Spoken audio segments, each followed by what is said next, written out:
What is up, guys? Welcome back to the channel. As you can see, we are outside today because the weather is finally nice. We are going to be working on developing what I like to call the sick kick serve, but I'm going to give you a couple little tips to help you with the basic version all the way up to the advanced version. Let's get started.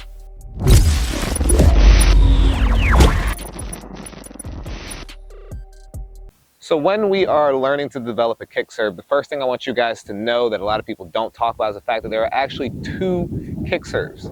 There is a kick serve that bounces and penetrates the court towards your opponent, and then there's also the kick serve that bounces off the court and stretches out your opponent's wingspan. Make sure you're sure which one you're actually working on, because we're going to be developing both of them with the same type of teaching skills, but you just have to be consciously aware of which direction you want that ball to be kicking so that you can use that to a tactical advantage. So when we look at using the kick serve that bounces away from your opponent, meaning like stretching out their wingspan out to the side, you're going to be wanting to make sure that you strike, for those who are right-handed, you strike the left side of the ball more than you strike the back. And for those who are left-handed, you're going to try to strike the right side of the ball more than you strike the back. So you're trying to push the ball off the court to the side. When you do this, it's going to create a little bit of arc and shape to the ball, which is the goal, but it's also going to make the ball bite the court a very specific direction. Think about it like when you hit a heavy forehand cross court or a heavy backhand cross court. If you hit the outside of the ball, you're going to be generating more angle on that shape, and your ball is going to be bouncing more towards the sideline instead of towards the baseline. Take that same mentality and apply it to the serve, where let's say I'm hitting my backhand, I'd be striking it here. I want to hit my kick serve at that same angle and then reach across the court this way, same way I'd be reaching across the court this way. So switching to this angle here, if I was going to hit a kick serve, I'd probably be trying to hit it out wide to the ad side. As I toss the ball up, I want to hit the left side of the ball and push it up and off to the right. Don't be focused on whether you make the shot or not. Make sure that you're not hitting the ball into the court. Your goal is to get the ball to be rotating to the left for those of you who are, to the right to those of you who are right-handed. So you want that ball, even if I'm serving it into my own service box, I want that ball moving off the court in that direction. Once you get the feeling of striking the left side of the ball, but still able to push it forward, that's when we actually pay attention to generating more height on the shot. You don't need to be really focused on how much acceleration you have. You just need to make sure you're maintaining the angle that you're trying to maintain, which would be way over to the side and the ball moving off to the right side of the court. When we start talking about trying to make that ball be really focused on penetrating the court and getting more acceleration, the main thing is to make sure you don't lose your spin when you start trying to do that. That's the biggest mistake people will make, is when they start trying to really accelerate the racket, they end up with their ball penetrating through the court instead of keeping your ball moving off the court at an angle.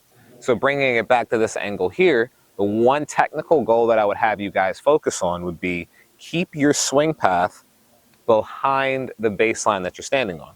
So when you toss the ball up and go for your motion, you want to try to keep your extension, your follow through, and all of those mechanics in this direction here.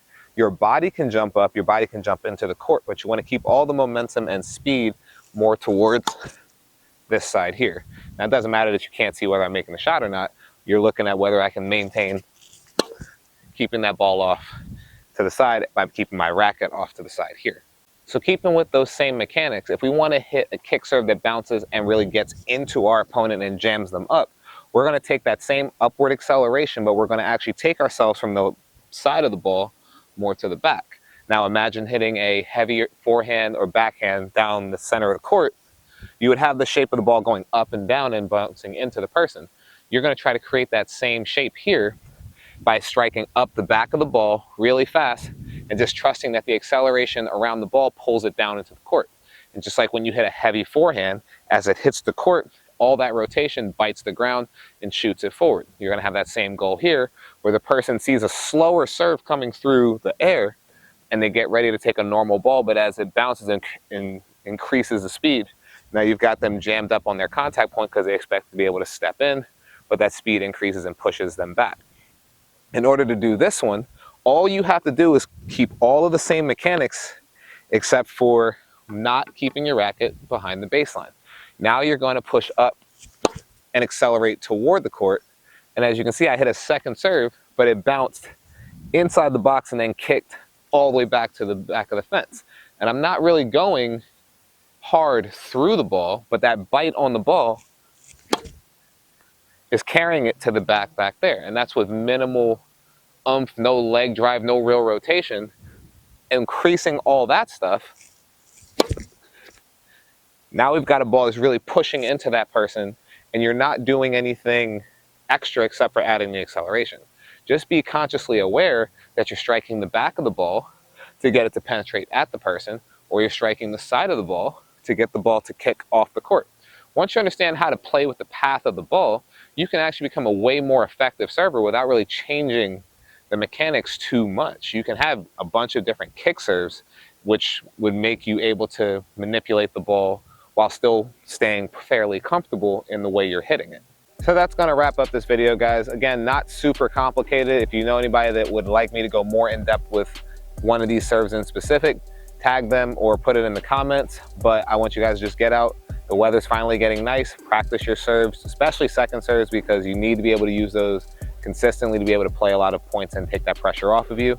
But hopefully you guys found some value in it, and we will see you guys in the next one.